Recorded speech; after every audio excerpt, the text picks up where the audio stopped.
We heard from Adam, the CEO of Instagram, all about audio and also about their thoughts regarding what they want the platform to be, specifically in audio. He talked about half of the people who listen or consume content on LinkedIn listen to it with the sound on.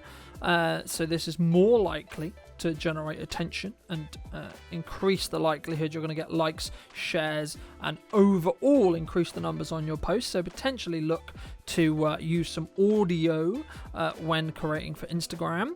And the second point he made in this audio related video as well was that the Reels audio page is also another place where people go for inspiration. And of course, if you can get on a trending sound before it gets widely used, your viewership will also increase as well. The same would be true on TikTok and also, of course, Facebook Reels, because they all follow the same engine.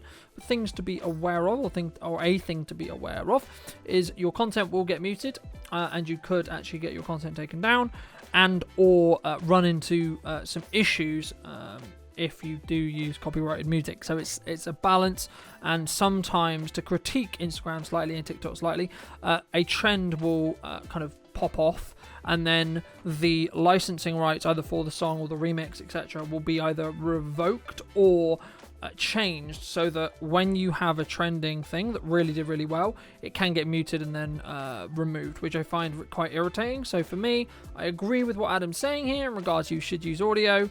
You should, if you're looking at a filmmaking point of view, looking for that sound design. You should be looking at, what are you doing with audio? Are you investing or looking at creating a voiceover or putting yourself in it, especially on a reel? It's really important to talk to your audience and synergize with that audience as well. But just keep in mind, if you're going to use music, be very careful about where you source that music from.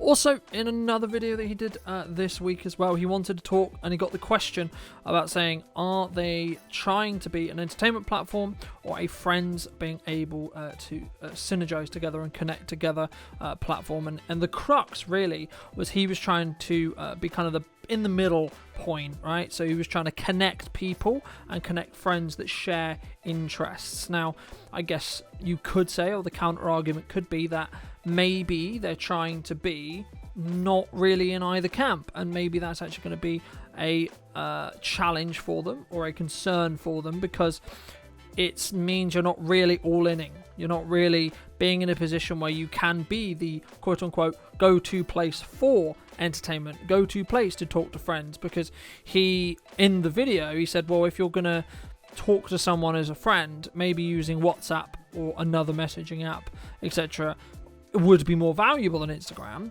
But what I guess he was implying that they want at Instagram, they want you to do as a creator, is they want you to create content that can be shared to a friend on stories, that kind of thing. And that's where the kind of leaning, or the algorithmic leaning, is by the sound of it, because they want to connect people with similar interests. So if I'm creating content about social media news, for example, I should think about creating my content in such a way where it can become more shareable. It can be a position where I can share, or it gives the option for the audience to share it to a friend, and then potentially the reels or the content I'm creating is more likely to be served out to a new audience, potentially, that is outside of my following.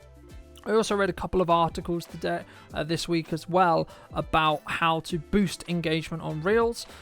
Instagram really like Reels being directly posted onto stories, and this is just a supply and demand curve rather than necessarily on feeds. Of course, you have to post your Reels to feed to then post them to stories, but because stories only last 24 hours, there's quite a lot of demand on the content for stories. So as long as it doesn't irritate your followers, that's something to consider. And they also made some tweaks as well about collaborations and the kind of weighting on who is the collaboration and where those views really come from. Its main weighting is on the original poster rather than the actual collaborator. But if the original poster has more followers, then it will potentially do better if you're inviting a smaller account, because I think Instagram would look at it as you're helping someone smaller than you to grow, rather than necessarily the other way around, which is you're trying to leech off another audience or potentially, use that audience to expand yours specifically. So they're just some thoughts on how you can get better at your Instagram content this week.